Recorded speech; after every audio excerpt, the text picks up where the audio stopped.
அஸ்ஸலாமு அலைக்கும் வரஹ்மத்துல்லாஹி வபரகாத்துஹு. கண்ணியத்துக்குரிய அல்லாஹ்வின் நல்லடியார்களே, கண்மை நாயகம் ஸல்லல்லாஹு அலைஹி வஸல்லம் அவர்களுடைய ஹதீஸ், மா மின் ஷைஇன் அஸ்கலு ஃபில் மீசானி மின் ஹுஸ்னுல் குல்கி.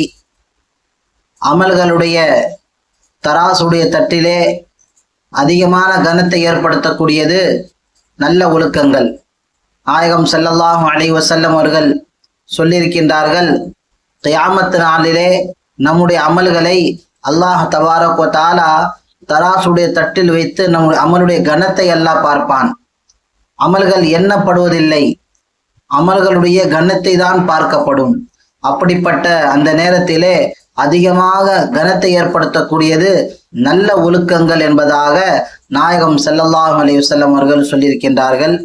நல்ல ஒழுக்கங்கள் என்றால் அது எப்படி இருக்கும், அதை நாம் எப்படி கற்றுக்கொள்வது, எங்கிருந்து நாம் அடைந்து கொள்வது என்று சொன்னால், நாயகம் ஸல்லல்லாஹு அலைஹி வஸல்லமுடைய வாழ்க்கை தான் நமக்கு அழகான முன்மாதிரியாக இருக்கின்றது. உஸ்வத்துல் ஹசனா என்பதாக அல்லாஹ் குர்ஆனிலே சொல்லியிருக்கின்றான், அழகான முன்மாதிரி என்பதாக. நாயகம் ஸல்லல்லாஹு அலைஹி வஸல்லம் அவர்கள் தன்னுடைய வீட்டிலே எப்படி நடந்து கொண்டிருக்கின்றார்கள், வீட்டில் இருக்கும்போது அவர்கள் எப்படி இருப்பார்கள், அதே போல் வியாபாரம் செய்யும் பொழுது எப்படி நடந்து கொள்வார்கள், தன்னுடைய தோழர்களோடு எப்படி பழகுவார்கள். எதுவென்று சொன்னால், குஃபார் முஷ்ரிக்கீன்கள் நாயகம் ஸல்லல்லாஹு அலைஹி வஸல்லம் அவர்களை சிரமப்படுத்த வேண்டும் என்பதற்காக வேண்டிய பல திட்டங்களை தீட்டக்கூடியவர்கள். அப்படிப்பட்டவர்களுடன் நபிகள் நாயகம் ஸல்லல்லாஹு அலைஹி வஸல்லம் அவர்கள் அணுகக்கூடிய முறை எப்படி இருந்தது, எந்த முறையை கொண்டு அவர்களை அணுகினார்கள்.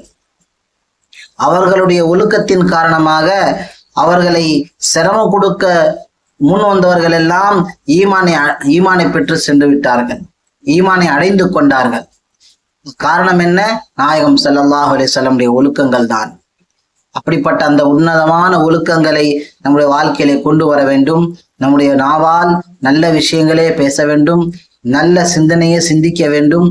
ஒருபோதும் எந்த ஒரு மனிதனுக்கும் எந்த சிரமமும் கொடுக்க கூடாத ஒரு வாழ்க்கையை நாம் வாழ வேண்டும் என்று எல்லா நிலையிலும் நாம் நம்முடைய வாழ்க்கையை கட்டுக்கோப்பான வாழ்க்கை அமைத்துக் கொள்ள வேண்டும்.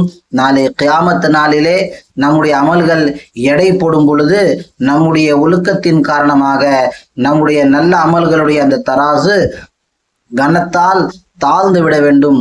அல்லாஹ் தபாரக் வ தஆலா அப்படிப்பட்ட உன்னதமான அழகான தன்மைகளோடு வாழ்வதற்கு வல்ல ரஹ்மான் நம் அனைவருக்கும் கிருபை செய்திருவானாக. அஸ்ஸலாமு அலைக்கும் வரஹ்மத்துல்லாஹி வபரகாத்துஹு.